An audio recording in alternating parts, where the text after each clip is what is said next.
Vítam vás pri dnešnom výklade karty Malé arkány 10 pohárov. Číslo 10 v tarote symbolizuje ukončenie cyklu a dosiahnutie harmonického naplnenia, čo znamená, že sme dosiahli bod, kde sa naše sny a túžby spájajú s realitou. Poháre na karte predstavujú naše city, emocionálne naplnenie a duchovnú hojnosť. 9 pohárov je ešte o osobnom uspokojení, ale 10 pohárov už hovorí o úplnej harmonii, keď sa naše túžby naplnia, a nie len pre nás samotných, ale aj v spojení s našim okolím. Dúha na karte symbolizuje spojenie medzi nebom a zemou, takže nám pripomína, že rovnováha a súlad sú kľúčové, ak chceme dosiahnuť svoje ciele.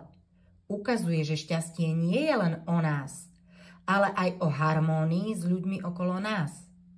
Na karte vidíme šťastný pár, ktorý predstavuje lásku, podporu a vďačnosť. Tento obraz nám hovorí, že skutočné šťastie prichádza, keď sme obklopení ľuďmi, ktorých si vážime a ktorí nás podporujú na ceste za našimi cieľmi. Tancujúce deti symbolizujú radosť, bezstarostnosť a veselosť. Pripomínajú nám, že šťastie spočíva v jednoduchých momentoch a zdieľaní radosti s tými, ktorých máme radi.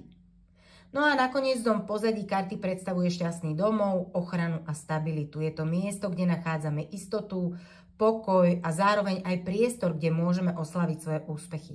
Takže 10 pohárov nám ukazuje ideálny stav emocionálneho naplnenia a harmónie, keď sú naše vzťahy plné lásky, rodina funguje a my cítime vnútorný pokoj. Je to karta šťastia, spokojnosti a vnútornej rovnováhy. Ak vás tento výklad zaujal a chcete sa dozvedieť viac o symbolike tarotu, celý rozšírený výklad tejto karty nájdete na mojej webovej stránke. Odkaz je dolu v popise pod videom. Ďakujem, že ste dnes boli so mnou a ak vám tento výklad priniesol inšpiráciu, poteší ma, ak dáte videu like a prihlásite sa na odber, aby vám neunikli ďalšie tarotové výklady.